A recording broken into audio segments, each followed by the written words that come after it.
Kahapon lamang ay Valentine's Day, araw ng mga puso, araw ng pag-ibig, araw ng mga mangingibig. Pero alam nyo, ang mas pinubunyag niyan ay ang pagkakasalungat ng diwang pangmundo tungkol sa pag-ibig at ang diwang Kristiyano tungkol sa pag-ibig. Ang siguro pinaka-popular na imahe ng Valentine's ay si Cupid. At siya'y nilalarawan na isang batang sanggol na merong palaso. Kaya dyan na uso yung pagsasalita kapag ikaw ay napamahal, nagka-crush sa isa, tinamaan ako, o may tama ako. Pero wag ka, pag nagtagal na yan at nag-aaway na, baka tamaan ka. Hindi ganyan ang pag-ibig ng mananampalataya. Sa halip na emosyonal, sa halip na tinamaan, ang pag-ibig ng mananampalataya ay higit na nasusukat sa kanyang paglilingkod, pag-aalay ng kanyang sarili sa ikububuti ng kanyang minamahal.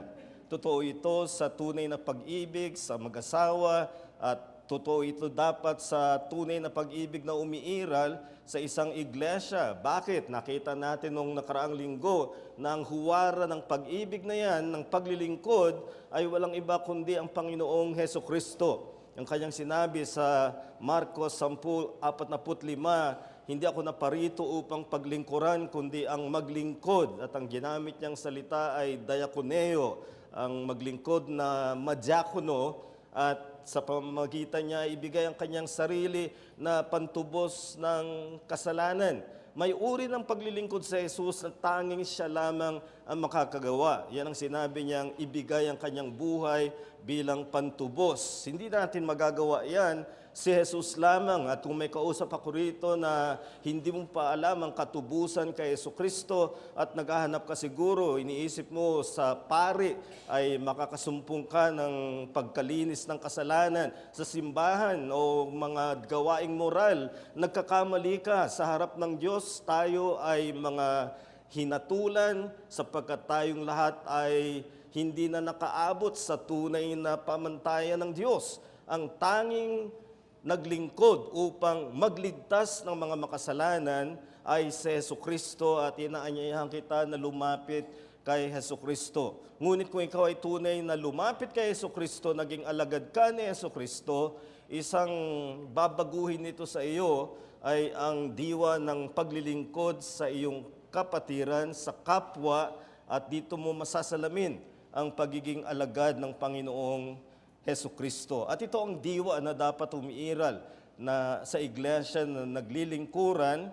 At sa binasa kanina sa Roma, doon makikita natin ang diwa ng paglilingkuran batay sa kaloob na ibinigay sa atin ng Diyos. Sa Roma ay idaragdag ko ang sinabi ni Pedro, at anyang ko yung buksan ng inyong mga Biblia sa pangalawang teksto natin. Unang Pedro, 2 talata lamang, kabanatang 4, 10 at 11. 1 Peter 4:10 and 11. Sinabi ni Pedro, kung paanong ang bawat isa ay tumanggap ng kaloob, ipaglingkod ito sa isa't isa bilang mabubuting katiwala ng masaganang biyaya ng Diyos. Sino mang nagsasalita ay gawin iyon ng tulad na sa nagsasalita ng mga aral ng Diyos. Sino mang naglilingkod, again, diakoneo, ay tulad sa naglilingkod mula sa kalakasang ibinibigay ng Diyos, upang ang Diyos ay malulhati sa lahat ng mga bagay sa pamamagitan ni Jesucristo sa kanyang kalulatian at ang kapangyarihan magpakailanman. Amen. Ayan ang dalawang salita o teksto na ating binasa na pagpalain nawa ng Diyos.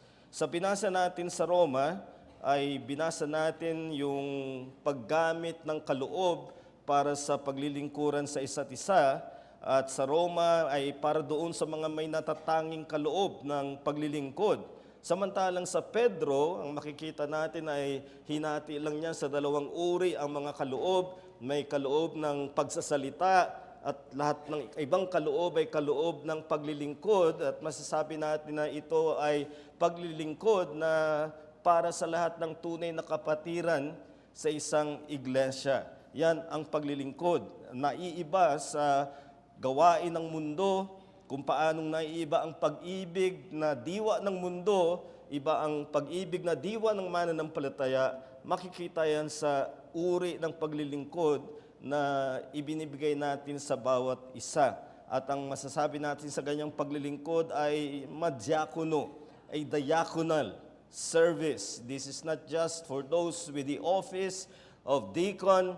Diaconal service applies to all believers. Kaya gusto kong kunin ang ganitong mensahe. Ang madiakonong paglilingkod sa kapatiran ay udyok ng sigasig ng pagkanatatangi ng iglesia kay Hesukristo. Ang madiakonong paglilingkod sa kapatiran ay udyok ng sigasig natin sa pagkanatatangi. The church is different. The church is to be esteemed as Christ esteems it. Kaya pagdating sa iglesia, magiging iba ang diwa ng iyong paglilingkod. Halimbawa sa Roma 12, ginamit ni Pablo ang larawan na ginamit din niya sa unang Korinto na ang iglesia ay tulad ng katawan ni Jesucristo. Isipin ninyo yun, walang ibang ahensya, walang ibang komunidad na matatawag na katawan ni Jesucristo. Kahit pa ang lalaking organisasyon gaya ng United Nations at iba pang mga makapangyarihan na organisasyon, hindi sila maaring tawaging katawan ni Jesucristo. Ang tanging inangkop ang katawagan na katawan ni Jesucristo ay para lamang sa iglesia. At ang tinutukoy ng pagiging katawan ni Jesucristo, kung paano sa isang katawan ay may iba-ibang mga bahagi, pero iba-iba ang kanilang mga gamit. The point is unity in diversity. Yan ang figure, yan ang larawan ng katawan ni Jesucristo sa iglesia. May pagkakaisa sa gitna ng mga pagkakaiba-iba natin. Dito sa binasa natin kay Pedro, inaangkop niya sa pinakalayon na ang iglesia ay maging larawan sa mundo ng karangalan ng Diyos. Muli, natatangi ang iglesia dyan. Totoo na napaparangalan ng Diyos sa kanyang probidensya kahit hindi intensyon ng mga tao. Napaparangalan ng Diyos maging sa mga hindi buhay na kalikasan sapagkat nalalarawan ng kanyang kadakilaan at kapangyarihan. Pero tanging ang iglesia ang pinagsama-sama ang mga tao na ang talagang layunin, ang sinasadyang intensyon ng kanilang pagtitipon ay mapuri ang Diyos sa kanilang paglilingkuran sa isa't isa. Kaya dito makikita natin na namumukod tangi ang iglesia na maging larawan para sa mundo ng pagpaparangal sa Diyos. At paano ito magagawa? Magagawa natin ito, of course, sa pangangaral at sa paglalahad ng kanyang salita. Pero wag nating kalimutan na ang bigat ng mensahe ni Apostol Pablo sa Roma at ang bigat ng sinasabi ni Pedro sa kanyang sulat ay sa paglilingkuran, napapamalas din natin ang pagkanatatangi ng iglesia bilang katawan ni Kristo at ang pagkanatatangi ng iglesia bilang may sadyang intensyon na ang kanyang pagka-iglesia ay para sa pagpupuri sa Diyos. Kaya tingnan natin itong dalawang bagay na ito tungkol sa ating paglilingkuran. Una, ang pangunang bunga ng pagkabigkis ng iglesia. Ang pangunang bunga ng pagkabigkis ng iglesia ay maglingkuran. At ang pangalawa, ang hangganang layon, the ultimate goal ng paglilingkuran ay pagpupuri ng nagtitipong iglesia. Kaya tingnan natin ang dalawang bagay na yan kung paanong katangi-tangi ang iglesia sa harapan ng Diyos pagdating sa paglilingkuran. Una ay sa paglilingkuran makikita natin ang pangunang bunga ng pagkakabigkis natin. Dito sa Roma, diniin ni Pablo na ang paglilingkod ayon sa kaloob ay mayroon ang bawat kapatid. Pero ang kanyang babala, huwag kang lumampas doon sa kaloob na ibinigay sa iyo. Katulad sa isang katawan, sinasabi ni Pablo, marami ang mga bahagi at ang mga bahagi ay hindi magkatulad ang gamit. Ang pagkakaiba ay dapat kilalanin, panatilihin, para nga sa interes ng kaisahan ng buong katawan. Paano na lang kung ang katawan mo, ginamit ito rin ni Pablo sa Korinto, paano kung ang katawan mo ay puro tainga, ang katawan mo ay puro mata o puro ilong, ay mawawala yung ibang functions. At yan ang sinasabi niya na yung pagkakaiba mismo ng ating mga kaloob ay tumatawag sa atin na gamitin yung iyong kaloob para sa paglilingkod. Kaya dito matututunan natin, bawat kaloob ay saklaw ng madyakonong paglilingkuran para sa kaisahan ng iglesia. Babala ito laban sa mapagmataas na tingin sa sarili. Ito yung mga nagpipilit sa gawain na wala naman silang kaloob. Most likely, ang tinutukoy niya rito ay ang mga nagpipilit na magturo, gayong wala silang kaloob sa pagtuturo, napupunta riyan yung masyadong mataas ang tingin nila sa pagtuturo na yun lang ang paglilingkod at nagiging mababaw ang tingin nila sa ibang gawain na parang hindi na paglilingkod.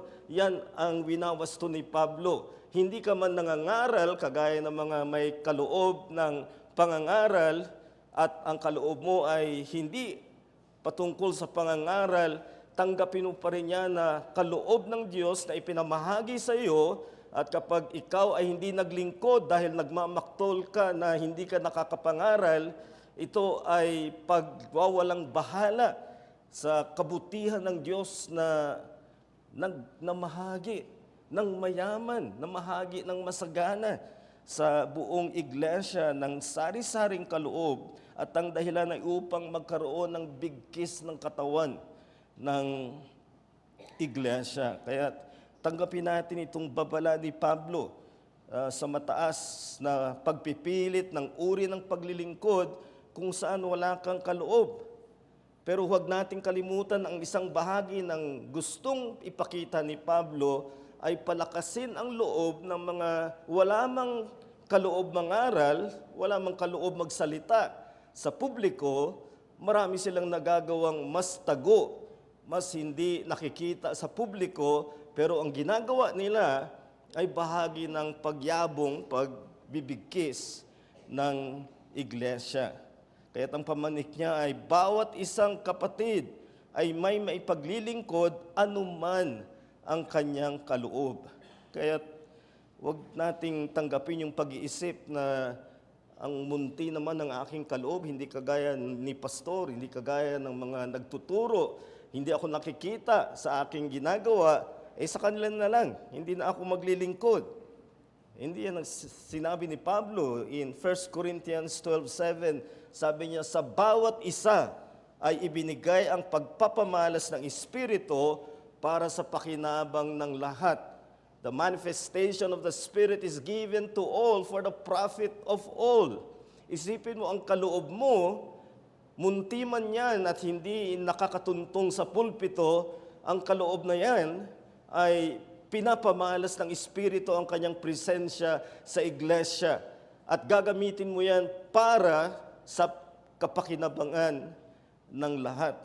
At kaya ang kaloob ng pagkadiakono ay makikita natin na inilagay na sa mataas na bahagi. Pagkatapos ng propesiya, agad na idinugtong ay ang kaloob ng paglilingkod.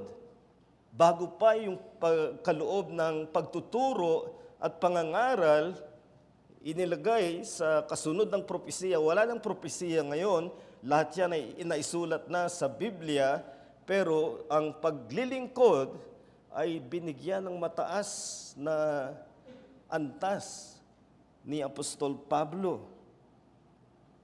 Kaya ang aking tingin dito, ang kaloob ng paglilingkod ay sumasaklaw sa lahat ng iba pang mga kaloob maliban doon sa pagsasalita sa publiko.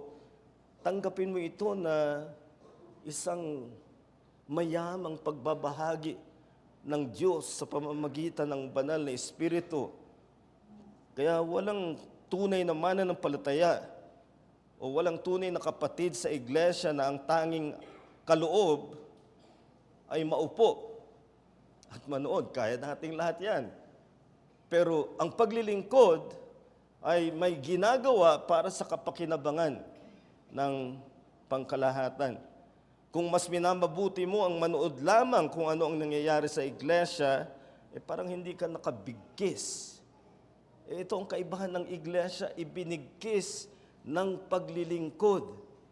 Kung sa ibang mga samahan, binibigkis sila ng kanilang negosyo, ng kanilang interes, at kalimitan ay nagpapaligsahan para mas umangat kaysa sa iba, hindi maaring ganyan sa iglesia. And that's the problem of many churches. They spend 6 days in the toxic air of outdoing one another. Pagdating ba naman sa iglesia, yun pa rin ang kanilang daratnan, ere ng pagpapaligsahan. Sa halip na paglilingkuran, yan ang hindi matanggap ni Pablo sa diwa ng iglesia. Alam niyo ba, sa ating katawan, yung surface ng ating balat ay napapalitan. Hindi lang natin namamalayan, pero napapalitan yan every 2 to 4 weeks. Hindi katulad ng ahas na buong balat makikita mong nababalatan siya. Pero we change the surface of our skin every 2 to 4 weeks. Nakalulungkot na maraming miyembro na gusto ganyan sila. Disposable. And you can't be because we are bonded. Tayo ay ibinigkis. Kaya ang hamon ko sa iyo dito ay bantayan mo na ang paggamit ng iyong kaloob ay para sa kaisahan ng iglesia, hindi pansarili. Yan ang makikita mo sa mundo. May kaloob sila at gusto nilang ang lahat ay humanga sa kanila. May kaloob sila kaya gusto nilang maging celebrity. Magbayad sila para mapanood ang iyong kaloob. Ngunit hindi ganyan sa iglesia. Bakit? Sapagkat sa iglesia, sama-sama tayong nagbigkis sa iisang dahilan. Nasumpungan natin kay Jesucristo, ang Panginoon at ang tagapagligtas. Siya ang nakita nating hari. Kaya't hindi katulad ng boss sa isang kumpanya, hindi katulad ng isang celebrity sa showbiz, nang tayo pumasok sa iglesia, iisang Panginoon ang ating kinikilala. Kung hindi mo pa kinikilala si Jesus, kaibigan, hindi ko sinasabi sa iyong sa iglesia ang kaligtasan. Maging bahagi ka man ng iglesia, kung hindi mo Panginoon si Jesucristo, wala kang kaligtasan. Ang tanging kaligtasan ay si Jesucristo na iyong Panginoon. Kung si Jesucristo naman ang iyong Panginoon at bumigkis ka sa iglesia, mayroon kang kaloob. At ang mahalaga ay huwag mong pag-interesan ang bagay na hindi ka doon pinagkalooban na makapaglingkod. Pakadiinan natin ito sa ministeryo ng salita. Marami mga diskontento sa nangangaral at ang nagiging diwa para sa kanila ay mas kaya nila. At magpipilit sila ngayon na magturo sa sariling paraan at palibasa hindi sila makatayo sa pulpito, hahanap sila ng ibang paraan. At makikita mong outlet ngayon sa social media, sa post, para lang maipilit nila ang pangangaral na hindi ibinigay sa kanila bilang kaloob. Kaya dito, ang sabi ni Pablo ay, think soberly. Mag-isip ka ng may katinuan. Kabaligtaran niya nung lasing. Kapag lasing, baka may pagkakataong sa kalasingan niya, may gawin siyang makakapinsala lang sa kanyang sarili. At dahil sa iniisip niyang kaya niya, dala ng kawalan ng katinuan. At ang sinasabi ni Pablo, mag-isip ka ng may katinuan, ay huwag kang magpilit sa isang paglilingkod na hindi para sa iyo sapagkat hindi ka doon pinagkalooban. Ang kabaligtarang katotohanan niyan ay may nagagawa ang kapatiran na hindi man pagtuturo, ngunit hindi makapagtuturo ang mga tagapagturo kung hindi mo gagawin ang iyong bahagi. That's the point. Sa mahabang panahon ko sa GBCLB, napahalagahan ko ang mga nag-aayos ng kagamitan, ng mga inuupuan at iba pang mga bagay At yan ang nakita natin binasa natin sa Lumang Tipan, kung paanong nagpuspos ng Espiritu ang Diyos sa mga tao doon sa paghubog nila at sa pagdibuho nila ng mga kagamitan sa tabernakulo, at hindi man sila naging mga taong publiko sa pangangaral katulad ni Moises at ni Aaron, ngunit kinilala sila ng Diyos. At gayon ang papel ng mga wala man sa pagtuturo, ngunit napakahalaga ng iyong papel. Ito ang bigkis ng iglesia. Ito ang nagpapantay sa mga ministeryo man o ibang uri ng paglilingkod kung ito ay para kay Jesucristo. Kaya kung tunay kang nagpapasakop kay Jesucristo, hindi ka inaasahan na mag-solo o kaya'y mag-withdraw, umalis, dahil hindi ka makapagturo. Saan ka nakikibigkis sa kaisahan ng iglesia kay Jesucristo? Hindi mangyayari ito kung pinipilit mong magsarili. Halos lahat sa atin ay nabibilang sa ibang samahan, binigkis ka sa iyong trabaho, may mga kaibigan ka na may pare-pareho kayong interes. Muli kong igigit, itong iba sa iglesia na nagbibigkis sa atin ay dahil sa Jesucristo, ang Panginoon, siya ang ulo ng iglesia. At hindi ka makapagbibigay ng madyakonong paglilingkod na ikaw ay lumalabas sa iglesia. Makibigkis ka. At hindi ka man public name, kasama ka doon sa nagbibigay posibilidad sa teaching dahil kahit ikaw man ay tago. Ang isang huling aklat na isinulat ni John Stott, isa sa aking paboritong manunulat, at marami siyang isinulat, ang huli ay The Radical Disciple. At doon pa lang sa kanyang acknowledgement, may binanggit siyang mga pangalan na ang sabi niya, others have worked behind the scene.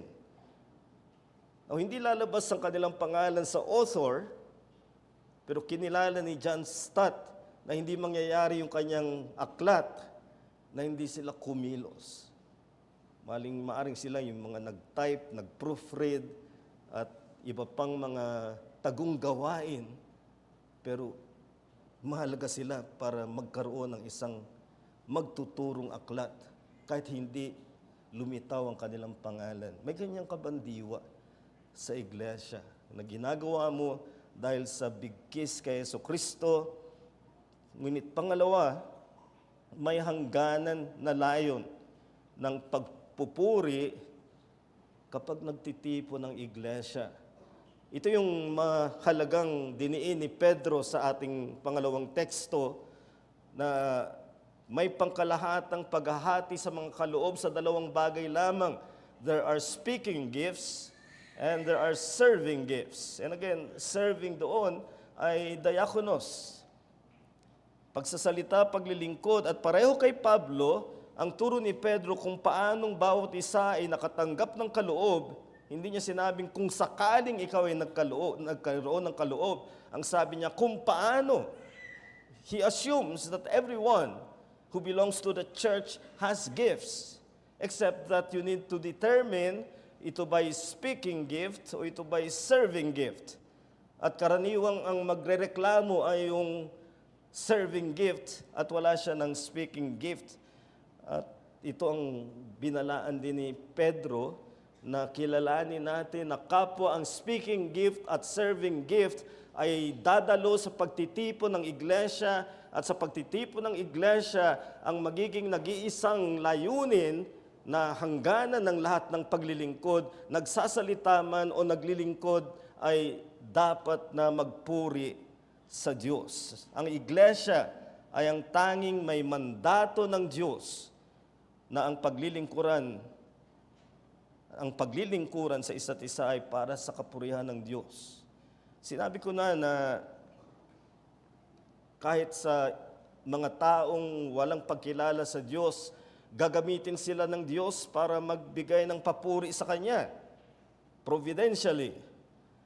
Sa nilikha, wala mang isip ang mga yan Sila'y magbibigay ng papuri sa Diyos. Ang kaibahan ng iglesia, sila ang natatanging samahan sa mundo na sinasadya na kapag sila'y nagtipon, ang dahilan ng kanilang pagtitipon ay para magbigay ng papuri sa Diyos. Yan ang mawawala kung magkaroon ng pagkamakasarili na diwa sa iglesia. Hindi mo asahan sa mga pulong ng pamahalaan o pulong ng kongreso na ang kanilang layunin ay magbigay papuri sa Diyos. May puwang sila sa lipunan, pero hindi nila mandato ang magbigay papuri sa Diyos ng may kamalayan. Ang tanging may mandato na sa tuwing sila ay nagtitipon, ang kanilang kamalayan ay dapat nakatuon sa anong gagawin ko ngayon para magpuri ang iglesia sa ating Diyos. Ang peligro ay kung makita lang natin na nangyayari ito sa publikong pagsasalita ng mga mangangaral. Kaya ipinapaliwanag ni Pedro na sa munting mga gawain ng paglilingkod ay may kamalayan ka pa rin dapat na mapuri ang Diyos. Ang mga diakono natin at ang magiging diakono ay dapat maging huwaran sa ganitong paglilingkod. At ang lahat ng kapatid ay may madiakonong paglilingkod na pupukaw ng papuri sa Diyos. At ito'y dapat intensyon mo, sadyain mo. Ang kaloob mo ay hindi para sa iyong sariling gamit na hahangkot ng papuri sa iyo, kundi iyong isinasabog para magbigay ng papuri sa Diyos na nangangahulugan na sa paglilingkod mo, iniisip mo anong effect nito sa aking kapatid. Paano ko siya mas mauudyukan na maglingkod, gumawa ng mabuti para sa iglesia. Kapag kayo naglaro ng double billiards, 2 players yan, bawat team, at magpapalit-palit kayo ng pagtira ng bola, hindi mo isipin lang ang sarili mong preparasyon. Dahil ang susunod na titira ay yung iyong kakampi, kaya gagawa ka ng preparasyon na maititira niya yung bola para ma-shoot. Ganito sa iglesia. Hindi ka maaring magsarili na kaya mong gawin. Kailangan mo ang kapatid at kailangan ka ng iyong kapatid upang mas maudyukan siya na magsilbi. Gawin natin ang iglesia ay dako na kung saan kung may pagtitipon, merong sadyang intensyon na magpuri sa Diyos. Wala niyan sa iyong ibang samahan. Ngunit sa iglesia, dapat yan ang umiral na intensyon natin. Kaya ang pamanin ko sa iyo ay pukawin mo ang kamalayan sa madiakonong paglilingkod para sa pagpuri ng Diyos. Isang nakalulungkot ay napapahalaw yung papuri sa Diyos dahil ginawa itong meaningless expression ng marami. Maya-maya na lang naririnig ko yung praise the Lord, praise the Lord. Napansin ko yung isang preacher na nahulog yung kanyang ballpen at nung may umabot na isak sa kanya, praise the Lord. Masyadong pinapababaw nila. When we say praise the Lord, it means we see something so admirable to God. Ito ang sinabi ni C.S. Lewis, ang kaibahan ng thanksgiving and praise. Thanksgiving is because of benefits you receive from God's goodness. Praise is when you just deliver it to the Lord for His own sake. Halimbawa, nakakita ka ng magandang tanawin. Let's say, napunta ka sa Grand Canyon at napakaganda ng tanawin at pag ikaw ay napahanga, wala namang balik ito sa iyo. Walang benefit personally. Pero napapamutawi na lang sa iyo ang pagpuri dahil sa kagandahan. Ganyan ang papuri sa Diyos. Kung anong kadakilaan niya, kung anong kagandahan niya. kaya meron tayong pakinabang o wala. That's not the point. It's immaterial.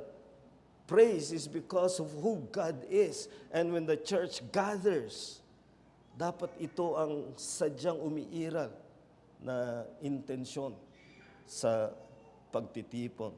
Kaya kung gaano man kamunti sa iyong tingin ang magagawa mo, pero kung gagawin mong may pagpupuri sa iyong paglilingkod, ito ay may papel, may puwang sa iglesia. Si John Milton ay isang Puritan na bantog na poet. Siyang may akda ng Paradise Lost and Paradise Regained. Dumating ang panahon na siya ay nabulag na, pero nakagawa pa rin siya ng linya ng tula na kanyang sinabi, "They also serve who can only pray to you."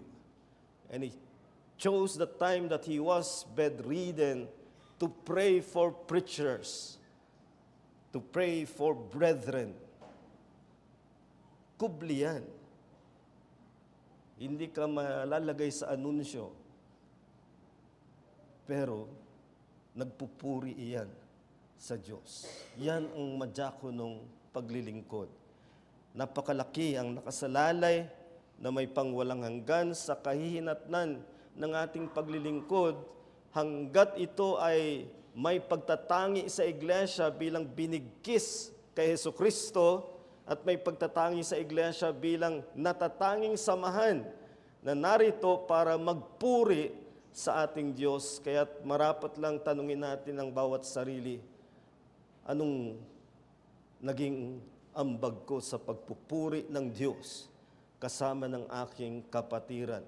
Nagsasalita ka man o sa kubling paraan ay naglilingkod, pareho para sa nagsasalita o naglilingkod, para sa bigkis ng iglesia, para sa kapurihan ng ating Diyos. Kaya't bawat isa ay may layunin na narito sa iglesia dahil sa Panginoong Hesukristo.